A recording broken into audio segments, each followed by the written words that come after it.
Again, my name is Gavin McCollum, Basin Electric. Very happy to be here. I want to thank Jeff for the invitation to speak today. And I'm going to go through just some of the activities we have going on in this part of the world to help alleviate some of the concerns that Claire was visiting about just a moment ago. Just a little bit about Basin Electric. I think most folks here are familiar with us. Just a brief slide on that. Our service territory is shown on the left. Local co-op in the area here is Verendry, so happy to be in their service territory and speak with you all today. On the right-hand slide, you've heard the governor and others say that North Dakota fuels and feeds our nation, and all of you in this room are a big part of that, and we're happy to provide support for you folks. If you look at some of the details, and those are all the states that Basin Electric serves, a 9-state region. So those percentages are everything that those states provide for the nation. So whoever came up with that slogan was right on the money. It's not a joke. It's not made up. A little bit about Basin Electric is shown here. I won't go through all the details, but we are the largest G&T in the nation from a few different metrics. And one of them is geographical area, which is apparent by the map that we just showed. But we're the largest G&T in megawatt sales and member sales and revenue. Claire kind of alluded to this a little bit. You hear a lot about in the industry, mostly in other parts of the country, people shutting off their coal plants and diversifying and going as many renewables as they can. Basin has also changed our portfolio over the years. If you look on the top, that's what we looked like in the year 2000. And on the bottom is what we looked like last year. You can see our percentage of coal has dramatically decreased. But that is not due to any plant closures. That is due to the fact that when we added generation, we added a lot of wind and we added a lot of gas. We have never closed a coal plant, and as of now, we don't have any plans to do so. Just the loads are growing, and we have an obligation to meet all of your loads, and so we're doing it in an all of the above fashion. Our members, we're a co-op, as you know, and so we report to our membership, we report to our boards, and their primary concerns recently in the past several years have been twofold, and that's one is affordability and one is reliability. And so that is our focus. This slide is interesting, and this shows on the left-hand side, it shows all of our generation capability. On the right-hand side, it shows our peak load. And if you look at the split on the left side bar chart, we had dispatchable generation that almost met our peak load, and that was in January 2024. I think we've had a more recent peak in this summer, maybe 5,300 megawatts or so. So we recognize the need to have dispatchable resources to meet load, and this chart demonstrates that we're achieving that goal. This is an interesting one. It shows our load forecast from all the way back from 2010 out into the future. You can see it's growing fairly rapidly. The national average is 0.7 and ours is about 3.2, and that's expected to continue out into the future. So that leads us to the next portion of the presentation is what are we doing about it? So I wanted to take a few minutes to talk about what we're doing to meet that need. So the primary point is, we have a need and how are we going to meet it into the future, but I thought it'd be good first to go back in the past and what have we done.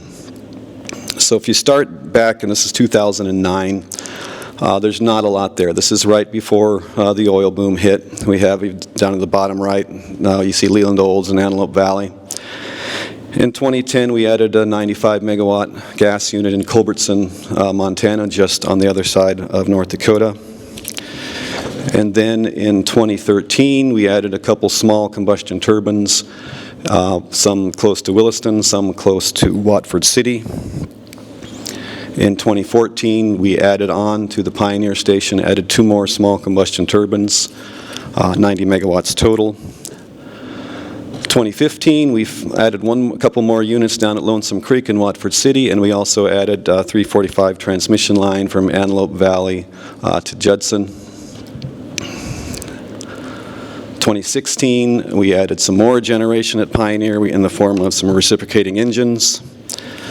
And we also added Patton Gate to Coomer Ridge 345 transmission. 2017, still going strong with transmission, Judson to Tandy, and we also added 2 more units at Lonesome Creek.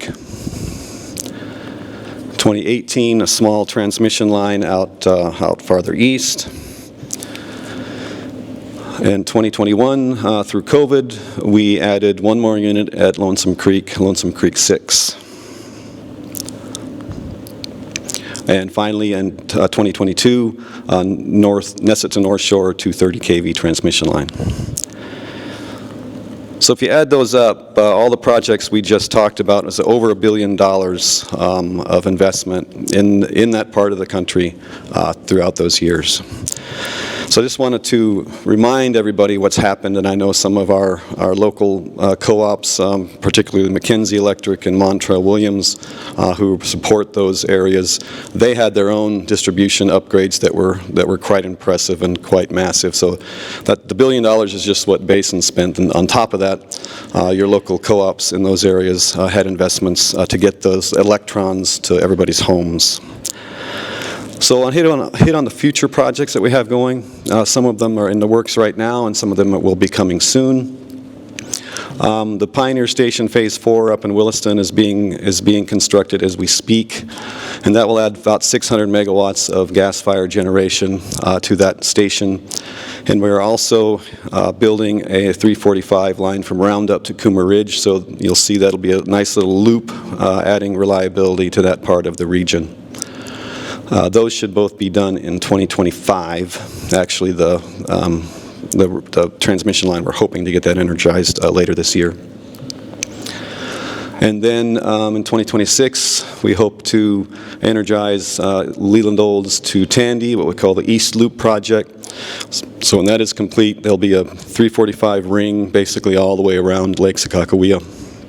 And that project has been a conception of some transmission planners at Basin Electric going way, way back. They've had this dream to do this, and so it's getting closer and closer to reality. Then a couple SPP projects from Wheelock and Tandy up to Saskatchewan. Saskatchewan is, all the Canadian provinces are really going all in on nuclear, natural gas with carbon capture, what have you. So the concept is that whenever Saskatchewan is short on energy, they can get it through those lines, and whenever the U.S. or this part of the country, this part of the state is short on energy, and those nuclear plants are online, we can get energy from them. So it's a lot of foresight going on in that project, which is a good thing. One thing that's interesting is that we will have to do a presidential permit to cross the border, and that'll be interesting. We haven't done one of those in a long time. We did one back in the early 2000s with a CO2 line up to Canada, so we'll see how that process progresses.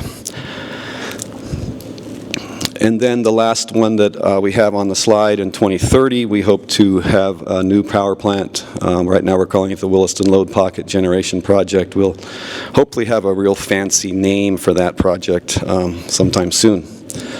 And then the projects that I just talked about, the ones that we're doing in the future, the dollars for those are anywhere between $3 and $4 billion. So it's no small amount of investment. I wanted to give a little deeper dive on the projects, kind of where the status of them is, the ones that we're active on. So I'll start with the Roundup to Coomer Ridge, and there's on the right hand shows the map and the route for that line. It's very challenging route. Goes through not only the Badlands, some of the most rugged countryside that you can imagine to build a transmission line, but also goes through some tribal lands. And it's been a long time since we've routed new transmission through tribal lands, so we're a little nervous about that.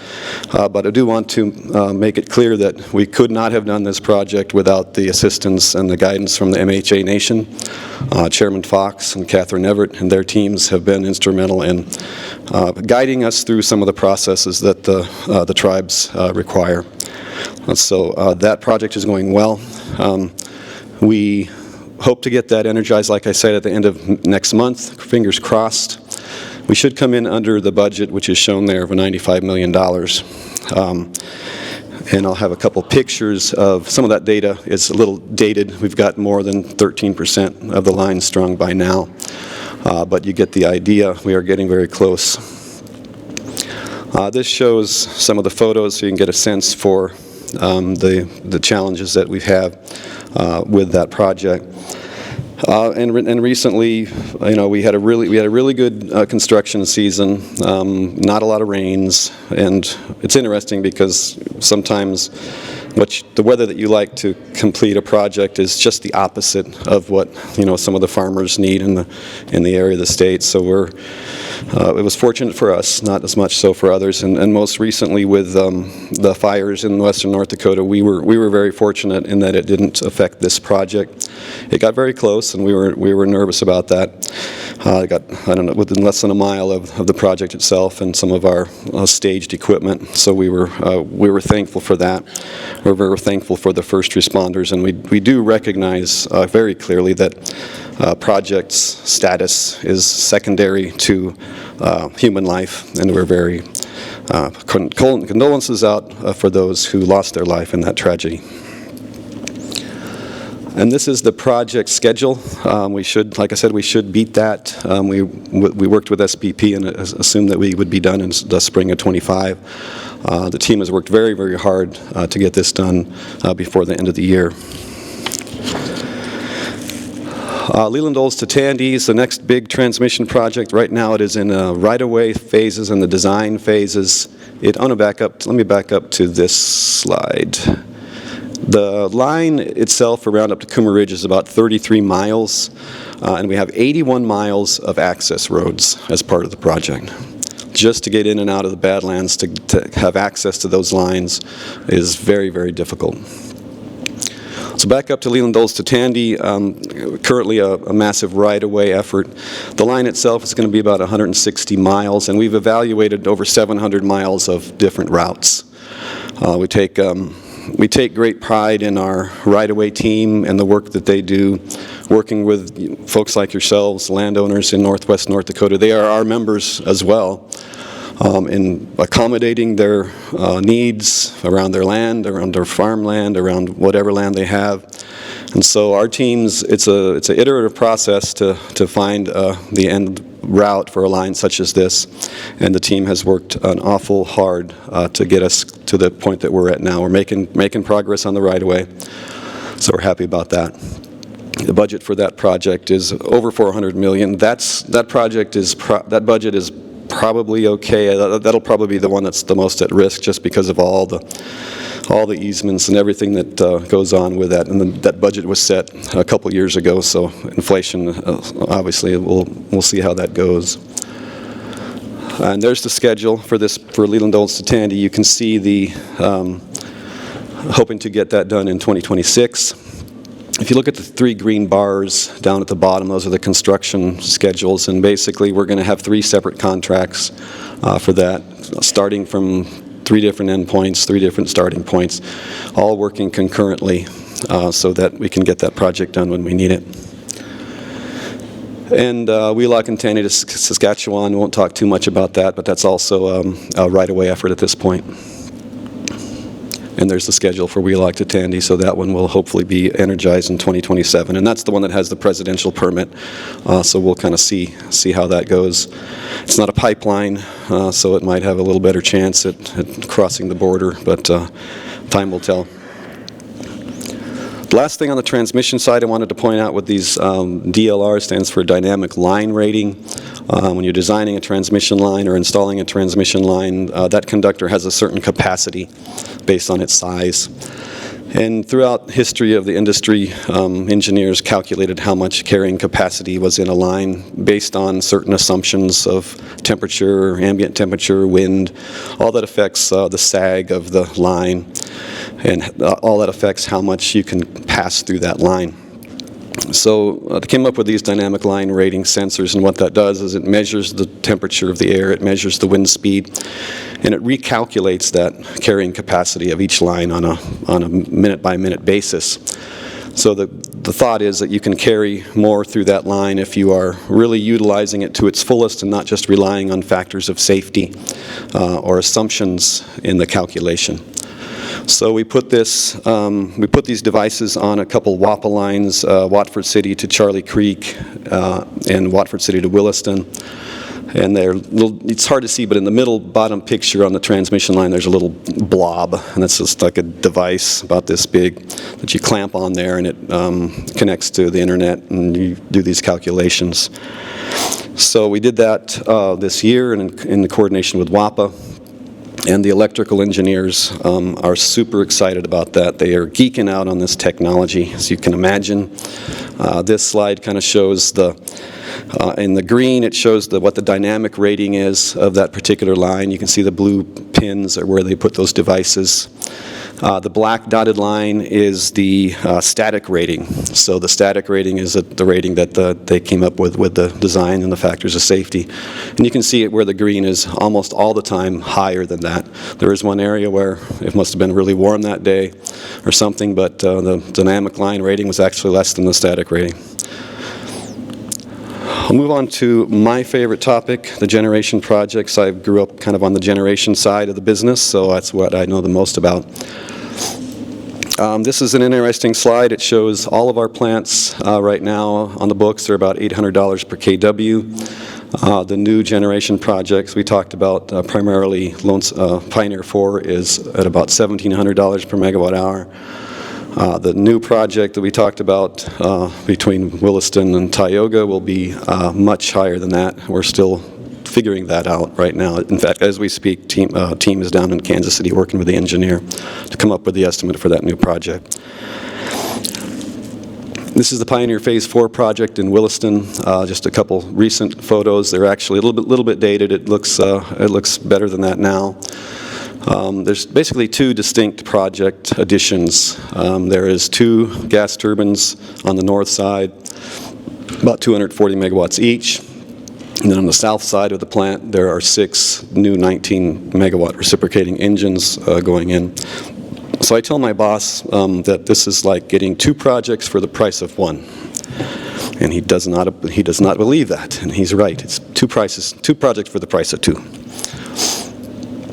We moved really fast on this project. We recognized the need, the loads were growing, and we asked ourselves, what's the quickest way to get generation in this part of the state, in this part of our territory? And the quickest way was to add on to an existing site, add on to the land. We had the land for the Pioneer Station, and we were familiar with the landowner. We went to talk to the landowner, and I said, will you sell us the next quarter section to the north? They said yes, and we got authorization from our CEO about a week later. So it was, we didn't mess around with the siting study. We said, we just got to go do something. So that's how that started. We broke ground in April of 23. Just a couple more pictures, a few data points on safety and such. We do keep safety in the forefront of our mind on a project like this. We've had a really good safety record. Had a few little glitches where we've had to focus people and take a stand down and make sure everybody's got their head straight before they do their job. So fingers crossed we'll proceed and continue that project without any further safety incidents.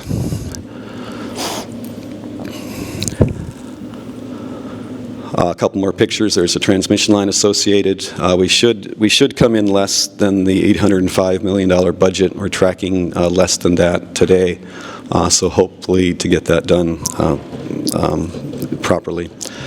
This picture shows the reciprocating engine room that's on the very south side of the project. It's kind of hard to see the scale of that, but if you look toward the front of the picture, you see a step ladder. That's a pretty tall step ladder and a pallet jack. So it gives you the scale of how massive those reciprocating engines are. They are a diesel mechanic's dream. If you ever want to go on work on some big equipment and you have a diesel background, we will hire you. So come talk to me. This shows the combustion turbine hull.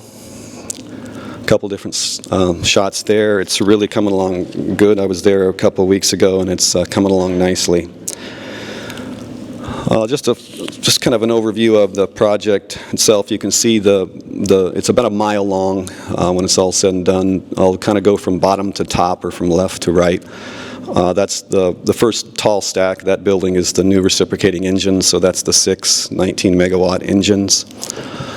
Then you see two stacks kind of close together, the skinny ones. Those are the old or the existing reciprocating engines. There's 12 of them there, about 9 megawatts each. It's hard to see that just to the right of that there's 3 small silver or tan gray stacks.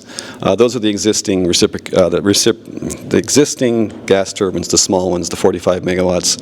And then up to the right, the far right, is the new 240 megawatt gas turbines, 2 of them. So like I said, it's going to be a big, long site. If you notice on the top, the engine hull for the gas turbines is kind of set back from the others. That's for 2 reasons. One of them is if it comes to pass that we could make those simple cycle turbines into combined cycle turbines, we would have the room to do that. And then also, God forbid, we have to put carbon capture on those gas turbines, we'd have the room for that also. So we try to design, it's hard or impossible to design and build a power plant these days anticipating whatever might occur in the environmental regulatory world. You just don't know. And if you waited for certainty on those aspects, you would never do anything. So we decided we need to just go. We'll leave as much room as we think we need, and we'll see where life takes us. The other thing I want to point out is in the middle of the picture, you can barely see it, there's that blue little building behind that stack, the miniature stack, the 2 stacks, kind of in between the combustion halls and the gas turbines. That's the new warehouse. When we were building this site up over the years, we just added a unit, just for speed. Finally, we said, we got this big plant now. We need a new warehouse, a new modern warehouse. So we designed that in. About 6 months or so, I was walking around on the site, taking a tour, and all it was there was a slab. The building is there now, but at that point in time, there was just a slab. So we're walking around, and the maintenance guy comes up to me. He says, "Hey, Gavin." I said, "What?" He said, "The warehouse isn't big enough." I said, "Oh, really?" I said, "Thanks for the feedback, Clyde." The guy's name was Clyde. And I said, "But, I've been at Basin for 33 years, and I've designed a lot of power plants and built a lot of power plants. And normally, the maintenance guy at least gives me the courtesy of waiting until the building is built before he tells me it's too small." So in this case, Clyde was ahead of the curve. Kind of like your garage, I guess. It's never quite big enough. This shows the schedule here. I should point out this is a very, very aggressive schedule. We decided we needed a project in January of 22, and we will be commercial in barely 4 years after that. And that is unheard of. It will not be duplicated, and we are thankful and grateful that we are doing this in the state of North Dakota, and we're lucky that most of our operations are in energy-friendly states such as North Dakota and Wyoming, that we were able to meet an aggressive schedule like this.